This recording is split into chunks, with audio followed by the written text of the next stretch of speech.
بالله من الشيطان الرجيم. بسم الله الرحمن الرحيم. ولكل أمة جعلنا منسكا ليذكروا اسم الله على ما رزقهم من بهيمة الأنعام. وقال في مقام آخر: فصل لربك وانحر. وقال في مقام أيضا: قل إن صلاتي ونسكي ومحياي ومماتي لله رب العالمين. صدق الله العظيم. اللهم صل على سيدنا ومولانا محمد وعلى آل سيدنا ومولانا محمد وبارك وسلم.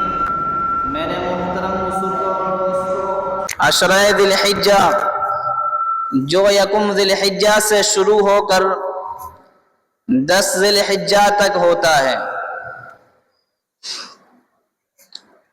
اللہ سبحانہ و تعالی نے عشرہ ذی الحجہ کو بڑی خصوصیت اور فضیلت سے نوازا ہے۔ اگر غور کیا جائے تو معلوم ہوگا کہ فضیلت کا یہ سلسلہ رمضان المبارک سے شروع ہوتا ہے۔ اللہ رب العزت والجلال نے عبادت کے اندر عجیب ترتیب رکھی ہے۔ سب سے پہلے رمضان المبارک کو لائے، اس کے اندر رمضان کے روزے فرض کیے، رمضان کے اختتام پر فوراً ہی حج کی عبادت کی تمہید شروع ہو جاتی ہے، اس لیے کہ جناب رسول اللہ صلی اللہ علیہ وسلم نے ارشاد فرمایا کہ حج کے 3 مہینے ہیں: شوال، ذی قعدہ اور ذی الحجہ۔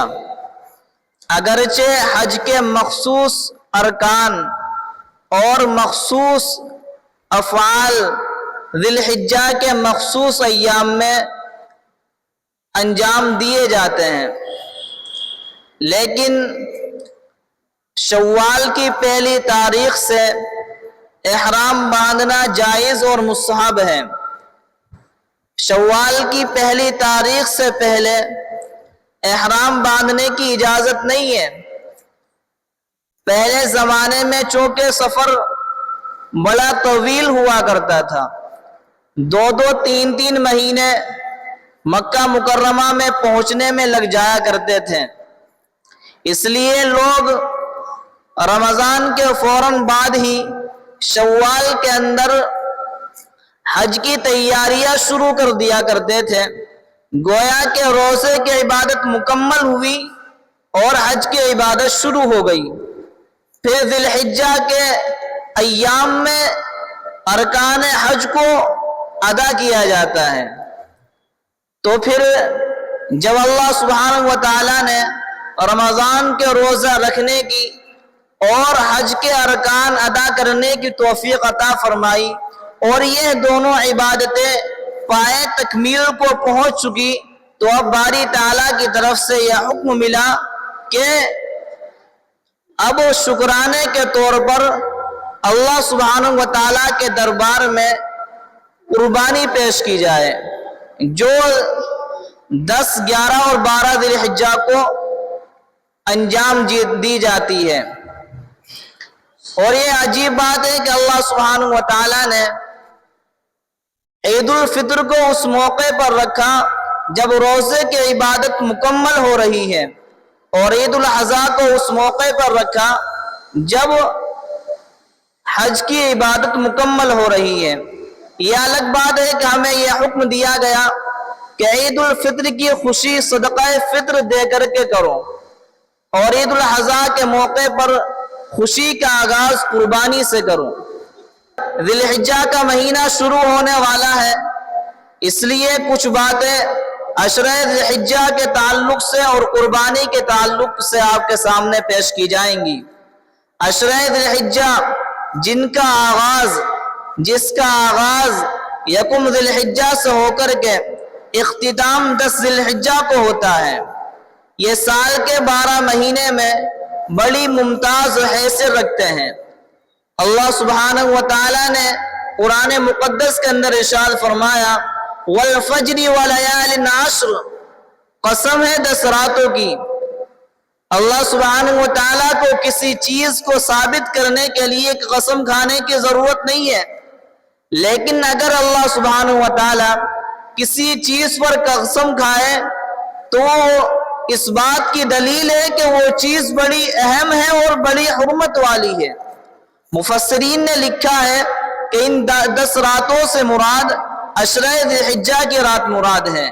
تو اللہ سبحانہ و تعالیٰ نے قرآن مقدس کے اندر 10 رات کی قسم کھا کر کے عشرہ ذی الحجہ کی فضیلت کی طرف اشارہ کیا ہے، اور خود جناب رسول اللہ صلی اللہ علیہ وسلم نے ایام ذی العشرہ، عشرہ ذی الحجہ کی خصوصیت اور اس کی فضیلتوں کو بیان فرمایا ہے۔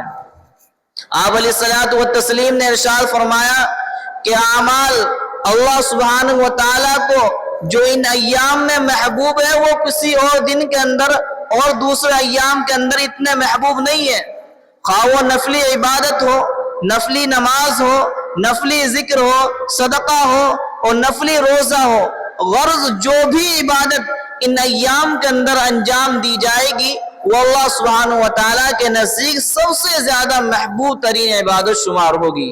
دوسری جگہ ارشاد فرمایا کہ اللہ سبحانہ و تعالیٰ نے ان ایام کو یہ فضیلت اور خصوصیت عطا فرمائی ہے، اگر کوئی شخص ان ایام میں کسی دن ایک روزہ رکھے تو اس روزے کا ثواب پورے سال روزہ رکھنے کے برابر ہے، یعنی ایک روزے کا ثواب بڑھا کر کے 1 سال کے روزے کے برابر کر دیا جاتا ہے۔ اور ان راتوں میں کسی رات عبادت کرنا لیلۃ القدر کے اندر عبادت کرنا شمار ہوتا ہے۔ ذی الحجہ کا مہینہ شروع ہوتا ہے تو سب سے پہلے ہمیں جو حکم دیا گیا ہے وہ بڑا عجیب و غریب حکم ہے۔ آپ علیہ الصلوۃ والتسلیم نے ارشاد فرمایا کہ جب انسان عشرہ ذی الحجہ شروع ہو جائے اور جو شخص قربانی کرنا چاہے تو اس کو چاہیے کہ وہ اپنے ناخن نہ کاٹے، اپنے بال نہ کاٹے۔ تو چونکہ یہ حکم آپ علیہ الصلوۃ والتسلیم نے دیا ہے، اس لیے یہ مستحب ہے کہ انسان کو چاہیے کہ وہ عشرہ ذی الحجہ کے اندر جب تک قربانی نہ کر لے اپنے ناخن، اپنے بال نہ کٹوائے۔ اب ذرا اندازہ کیجئے کہ جب چاند نظر آ رہا ہے کہ عجیب سا حکم دیا جا رہا ہے۔ در حقیقت بات یہ ہے کہ اللہ سبحانہ و تعالیٰ نے ان ایام میں حج کی عظیم الشان عبادت کو مقرر فرمایا ہے۔ تو فرزندان توحید اطراف عالم سے مکہ مکرمہ کی طرف کوچ کر رہے ہیں، جمع غفیر مسلمانوں کا مکہ مکرمہ کی طرف رواں دوا ہے، بیت اللہ کے ارد گرد جمع ہو رہے ہیں۔ تو حجاج کرام کو یہ حکم دیا گیا کہ جب وہ بیت اللہ کی طرف جائے تو بیت اللہ کی وردی جو احرام جس کو ہم کہتے ہیں وہ پہن کر کے جائے، اور جب احرام پہن لے گا تو ایسی صورت میں کچھ پابندیاں اس کو عائد ہو جاتی ہے۔ حاجی خوشبو نہیں لگا سکتا، حاجی سلے ہوئے کپڑے نہیں پہن سکتا، حاجی شکار نہیں کر سکتا، اور اسی طریقے سے حاجی نہ ناخن کٹوا سکتا ہے اور نہ بال کٹوا سکتا ہے۔ تو جناب رسول اللہ صلی اللہ علیہ وسلم نے ہم پر اور ان لوگوں پر جو بیت اللہ کی سعادت سے محروم ہیں، اللہ سبحانہ و تعالیٰ کی رحمت کو اور اس کے کرم کو متوجہ کرنے کے لیے ہمیں یہ حکم ارشاد فرمایا کہ تم بھی حاجیوں کی مشابہت اختیار کر لو، تم بھی حاجیوں کی جیسے ہو جاؤ، تو ہو سکتا ہے کہ اللہ سبحانہ و تعالیٰ جو رحمتیں وہ وہاں پر برسانا چاہتے ہیں اور جو رحمتوں کی بارش وہاں پر ہونے والی ہے اس کے کچھ نہ کچھ چھینٹیں اور کچھ نہ کچھ حصہ ہم تک بھی پہنچ جائے۔ مولانا شیخ عبدالحی صاحب نور اللہ مرقدہ فرماتے ہیں کہ اللہ سبحانہ و تعالیٰ کی رحمتیں بہانہ ڈھونڈتی ہے۔ جب اللہ سبحانہ و تعالیٰ کی طرف سے ہم کو یہ حکم ملا کہ ہم ان ایام میں حاجیوں کی مشابہت اختیار کر لیں، ہم ناخن نہ کٹوائیں، ہم بال نہ کٹوائیں، تو اس کا مطلب یہ ہے کہ اللہ سبحانہ و تعالی ہم پر بھی رحمتیں نازل کرنا چاہتے ہیں، اور جو رحمتیں حاجیوں پر برسے گی اس کا کچھ نہ کچھ حصہ ہم کو بھی عطا ہونے والا ہے۔ اس لیے حضرت مجذوب رحمہ اللہ ایک شعر کہا کرتے تھے کہ تیرے محبوب کی یا رب شباہت لے کے آیا ہوں، تیرے محبوب کی یا رب شباہت لے کے آیا ہوں، حقیقت اس کو تو کر دے میں صورت لے کر آیا ہوں۔ تو اللہ سبحانہ و تعالیٰ کی رحمت سے کیا بعید ہے کہ ہم صورت بنائیں، اللہ سبحانہ و تعالیٰ اس کو حقیقت کے اندر اس کو شامل کر دے۔ تو اس لیے اس موقع پر ہمیں اپنے ناخن نہیں کٹوانے چاہیے، اپنے بال نہیں کٹوانے چاہیے۔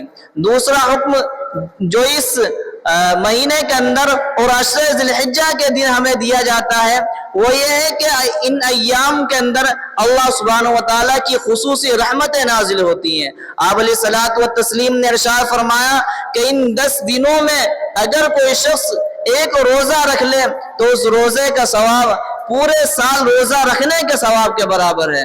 ان راتوں کے اندر اگر کوئی عبادت کرے تو اس عبادت کا ثواب لیلۃ القدر کے اندر ثواب کے برابر ہے۔ اور جناب رسول اللہ صلی اللہ علیہ وسلم نے یہ بھی ارشاد فرمایا کہ عرفہ کے دن جو شخص روزہ رکھے تو اللہ سبحانہ و تعالیٰ کی ذات سے امید ہے کہ اللہ سبحانہ و تعالیٰ اس کے 1 سال پچھلے اور 1 سال اگلے گناہ معاف فرما دیں گے۔ یہ بڑی فضیلت ہے، ہمیں ان فضیلتوں کو حاصل کرنے کی کوشش کرنا چاہیے۔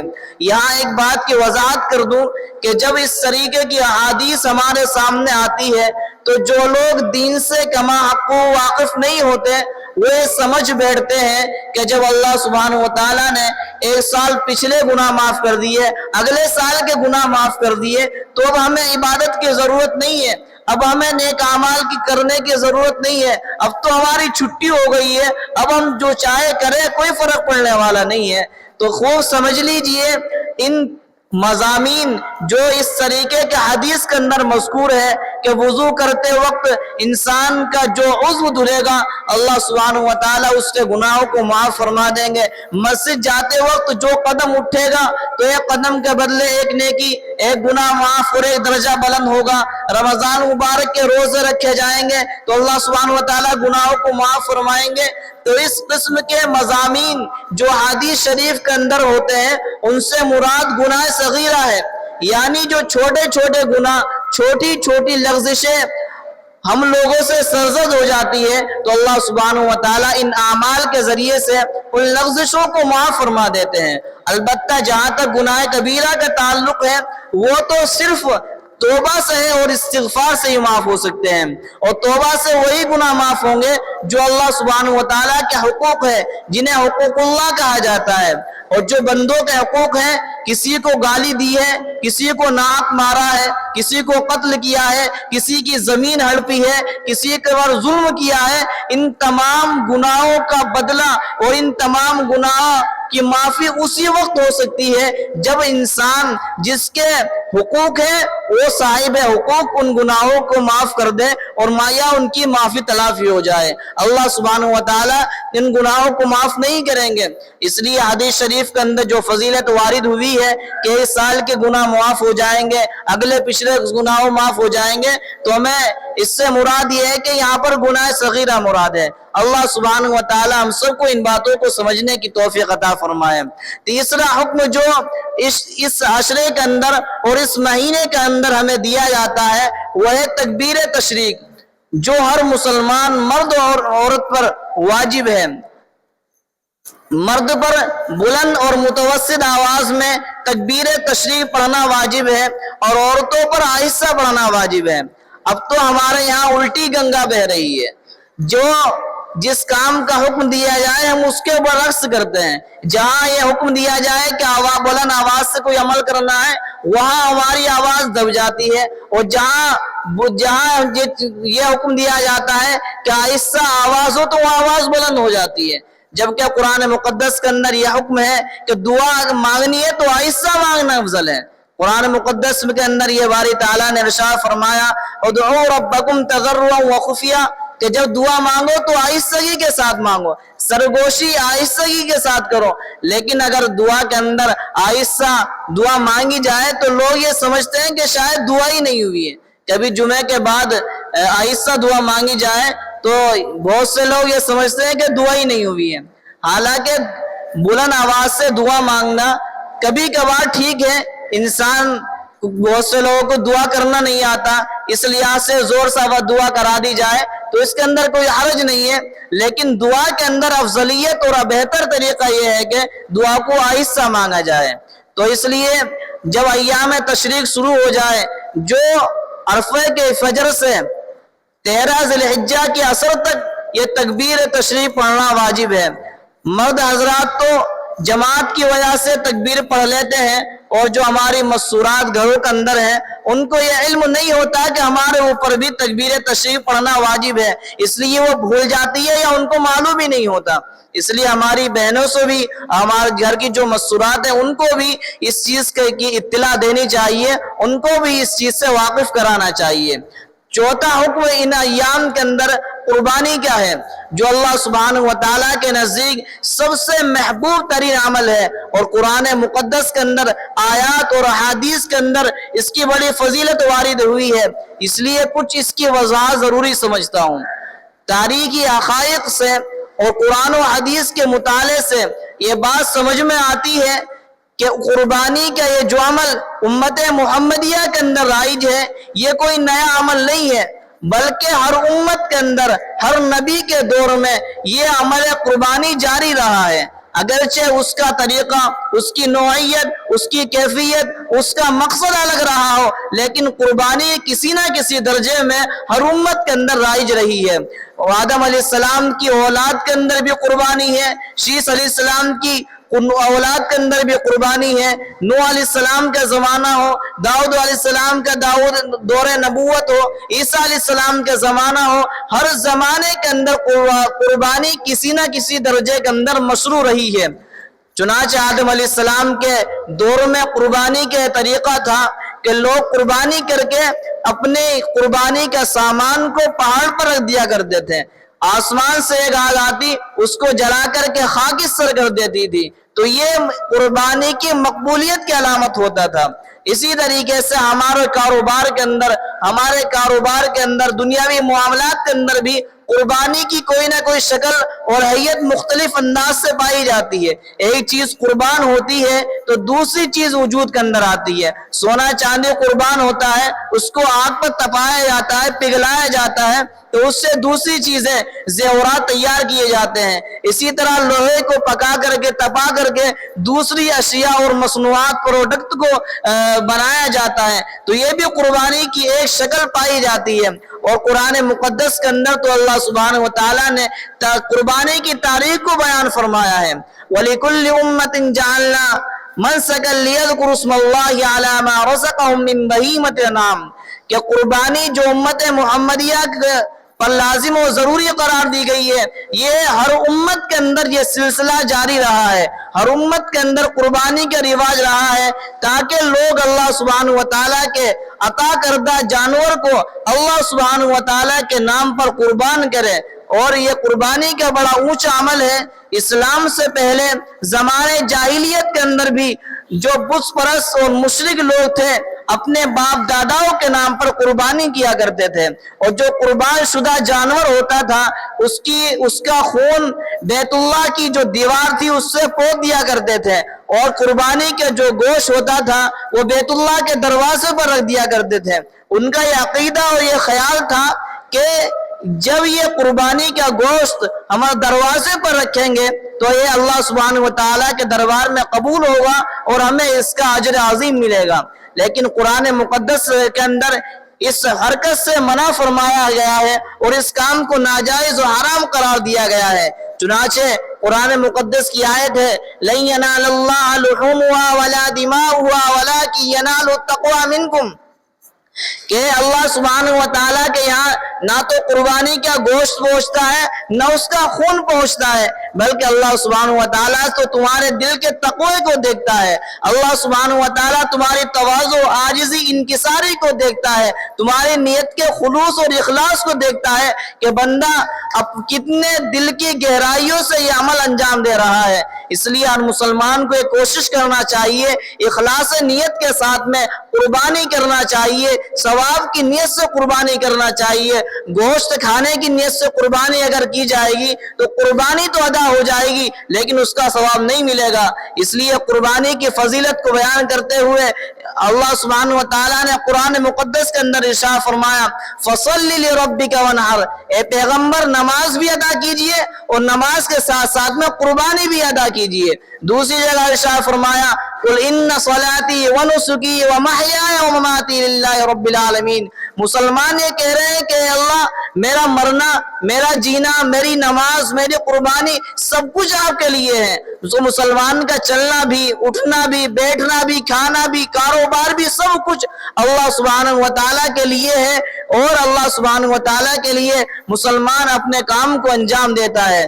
اسی وجہ سے غیر اللہ کے نام پر جو جانور ذبح ہوتے ہیں مسلمانوں کو اس سے نفرت دلائی گئی ہے اور اس گوشت کو حرام قرار دیا گیا ہے۔ جبکہ آج بھی افسوس کی بات یہ ہے کہ مسلمانوں کا ایک طبقہ اب بھی غیر اللہ کے نام پر مزارات پر بکرے چڑھاتا ہے، مرغے چڑھاتا ہے، چادریں چڑھاتا ہے۔ شریعت کے اندر اس کی کوئی گنجائش نہیں ہے اور اس عمل کو حرام اور ناجائز قرار دیا گیا ہے اور یہ بھی شرک کا ایک درجہ ہے۔ اس لیے ہر مسلمان کو قربانی کرنے کی کوشش کرنا چاہیے، بڑا محبوب ترین عمل ہے۔ آدم علیہ السلام سے اس قربانی کا رواج ہے، اگرچہ اس کو فروغ ابراہیم علیہ السلام کی قربانی سے ملا، ان کے عمل مبارک سے قربانی کو قوت ملی اور امت محمدیہ کے اندر قربانی کو واجب کیا گیا ابراہیم علیہ السلام کی یاد میں۔ آپ ذرا اندازہ لگائیے کہ وہ کون سا عمل، کون سا امتحان اور کون سی آزمائش تھی جس آزمائش سے خلیل اللہ کو نہ گزارا گیا ہو۔ ہر آزمائش کے اندر خلیل اللہ کامیاب ہوئے اور 100% نمبرات سے کامیاب ہوئے۔ انسان کو دو چیزیں بڑی محبوب ہوتی ہے، ایک اس کی جان اور ایک اس کا مال اور اس کی اولاد۔ حضرت ابراہیم علیہ السلام نے اپنی جان بھی اللہ کے راستے میں قربان کرنے کے لیے پیش کر دی۔ جب نمرود نے یہ حکم دیا کہ آگ دہکائی جائے اور ابراہیم کو اس آگ کے حوالے کیا جائے تو جبرائیل علیہ السلام تشریف لائے اور عرض کیا کہ میں آپ کا خادم بن کر کے آپ کی ہیلپ اور مدد کرنا چاہتا ہوں۔ تو ابراہیم علیہ السلام نے کہا کہ میرا مشکل کشا اور میرا حاجت روا تو اللہ سبحانہ و تعالیٰ ہے، اگر اللہ سبحانہ و تعالیٰ میری جان کی قربانی چاہتے ہیں تو حاضر ہے۔ جب خلیل اللہ نے یہ جواب دیا اور ان کو آگ کے اندر ڈالا گیا تو باری تعالیٰ نے آگ سے خطاب فرمایا قُلْنَا يَا نَارُ كُونِي بَرْدًا وَسَلَامًا عَلَىٰ إِبْرَاهِيمَ، اے آگ ابراہیم علیہ السلام پر ٹھنڈی ہو جا اور سلامتی کا ذریعہ بن جا۔ چنانچہ ابراہیم علیہ السلام اس آگ کے اندر رہے اور اس آگ نے ذرہ برابر بھی نقصان نہیں پہنچایا۔ دوسری امتحان کی گھڑی آئی، بڑی تمناؤں کے بعد اللہ سبحانہ و تعالیٰ نے اسماعیل علیہ السلام کی شکل میں اولاد عطا فرمائی۔ جب وہ بچہ شیر خوار ہے، دودھ پی رہا ہے، اللہ سبحانہ و تعالیٰ کی طرف سے آزمائش کی گھڑی کا امتحان شروع ہو جاتا ہے اور یہ حکم ملتا ہے کہ اپنی بیوی کو اور اپنے شیر خوار بچے کو بیابان جنگل میں چھوڑ کر آ جاؤ۔ آپ ذرا اندازہ کیجئے کون شخص ایسا ہوگا جو اپنی اولاد کو اور اپنی بیوی کو اللہ کے نام پر بیابان جنگل کے اندر چھوڑ کر آئے، لیکن اللہ سبحانہ و تعالیٰ کا حکم تھا، ابراہیم علیہ السلام نے اس حکم کو مانا اور اس آزمائش کے اندر بھی 100% نمبر سے کامیاب ہوئے۔ ابھی یہ لڑکا جوانی کی دہلیز پر قدم رکھ ہی رہا تھا، باپ کا قوت بازو بننے ہی والا تھا، باپ کے ہاتھوں کو بٹانے والا تھا۔ اس وقت یہ حکم آیا کہ اپنے اس بیٹے کو اللہ کے نام پر قربان کر دیا جائے۔ چنانچہ ابراہیم علیہ السلام نے 3 دن تک مسلسل یہ خواب دیکھا کہ وہ اپنے بیٹے کو ذبح کر رہے ہیں۔ انی ارا فی المنام انی اذبحک فانظر ماذا تری۔ جب بیٹے کو لٹایا تو بیٹے سے کہا کہ بیٹا میں خواب میں تجھے دیکھ رہا ہوں کہ میں تجھے ذبح کر رہا ہوں، یعنی اللہ سبحانہ و تعالیٰ کی طرف سے مجھے یہ حکم ہے کہ میں تجھے اللہ کے راستے میں قربان کر دوں۔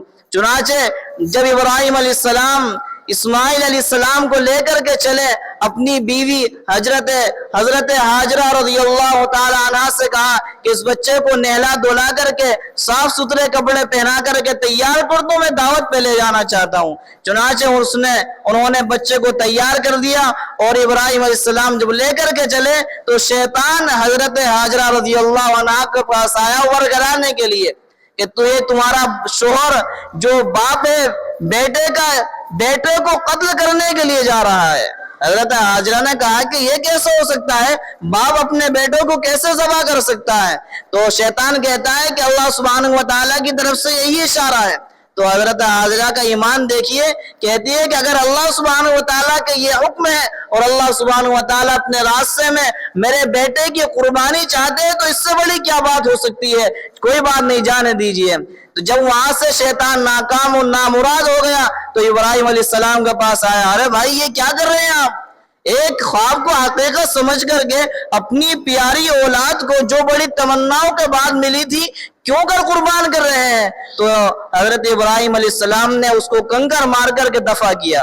چنانچہ فلما اسلم وتلہ للجبین، جب دونوں حکم خداوندی پورا کرنے کے لیے تیار ہو گئے اور بیٹے کو پیشانی کے بل لٹایا تو یہ بھی بڑا عجیب منظر تھا کہ آج سے پہلے چشم فلک نے ایسا منظر بھی کبھی دیکھا نہیں ہوگا۔ ایک شاعر اس کو اپنے شعر کے اندر لکھتا ہے، زمین سہمی پڑی تھی آسمان ساکن تھا بیچارہ، زمین سہمی پڑی تھی آسمان ساکن تھا بیچارہ، اس سے پیشتر ایسا حیرت کا نہ دیکھا ہوگا نظارہ۔ تو یہ ایسا معاملہ تھا روئے زمین پر جو آج سے پہلے کبھی رونما نہیں ہوا تھا۔ چنانچہ ابراہیم علیہ السلام چھری اپنے بیٹے کی گردن پر چلاتے ہیں لیکن چھری چلنے کو تیار نہیں ہے، خلیل کوشش کر رہے ہیں لیکن جلیل کی طرف سے یہ حکم ہے کہ اسماعیل کو ذرہ برابر بھی خروش نہیں آنی چاہیے۔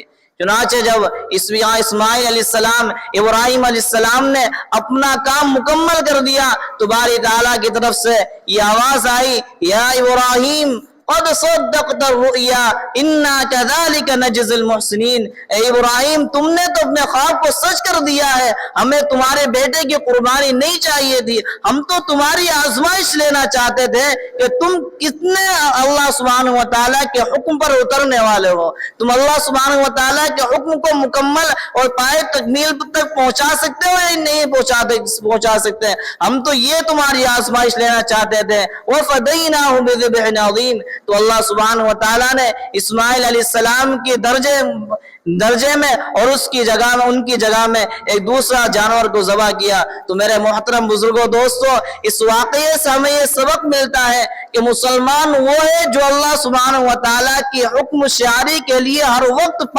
وقت تیار رہے۔